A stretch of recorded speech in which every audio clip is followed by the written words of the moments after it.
1947 partition of India. जब भारत का दो हिस्सों में पार्टीशन हुआ तब उस समय में प्रिंसली स्टेट्स को बताया गया था कि उन्हें इंडिया या पाकिस्तान में से किसी एक कंट्री में मर्ज होना होगा। जूनागढ़, हैदराबाद और कश्मीर ने इनिशियली इंडिया में मर्ज होने का विरोध किया।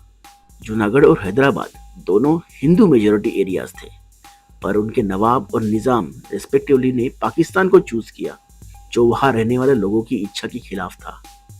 कश्मीर, जिसके महाराजा हरि सिंह थे, वे इनिशियली दोनों कंट्रीज में मर्ज होने के खिलाफ थे। इन तीनों केस में अलग अलग कारण, जैसे कि personal choice of rulers, strategic location और रिलीजियस डेमोग्राफीज, जो इन्हें इंडिया में मर्ज होने से रोक रहा था।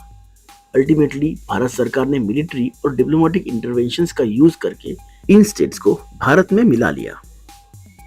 हैदराबाद और जूनागढ़ भारत का हिस्सा बनने की प्रोसेस एक जटिल पॉलिटिकल और मिलिट्री इंटरवेंशन के थ्रू हुई थी। जूनागढ़, जिसके नवाब ने पाकिस्तान के साथ विलीनीकरण का फैसला किया था, फिर भी लोकल पॉपुलेशन का झुकाव भारत की तरफ था।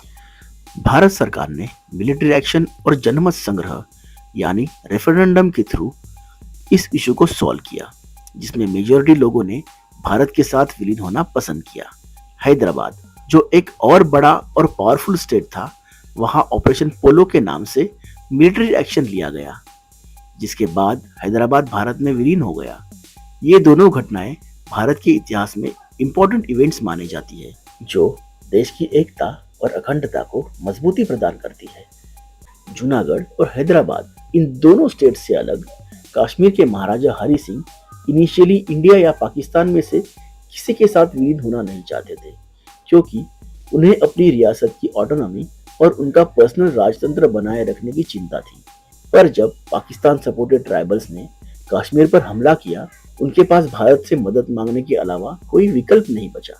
इसके बदले में भारत ने उनसे कश्मीर को इंडिया के साथ विलीन करने को कहा। आखिर में उन्होंने इंस्ट्रूमेंट ऑफ एक्सेशन पर साइन किया और भारत ने सेना भेजकर ट्राइबल्स की भेस में पाकिस्तानी सेना को पीछे ढकेलना शुरू किया। भारत और पाकिस्तान के बीच यह पहला युद्ध माना गया। इसी बीच भारत के उस समय के प्राइम मिनिस्टर जवाहरलाल नेहरू जी ने यूनाइटेड नेशन से मदद की अपील की, ताकि शांति स्थापित की जा सके और फ्यूचर में इन दोनों देशों के बीच में एक फेयर सॉल्यूशन निकाला जा सके।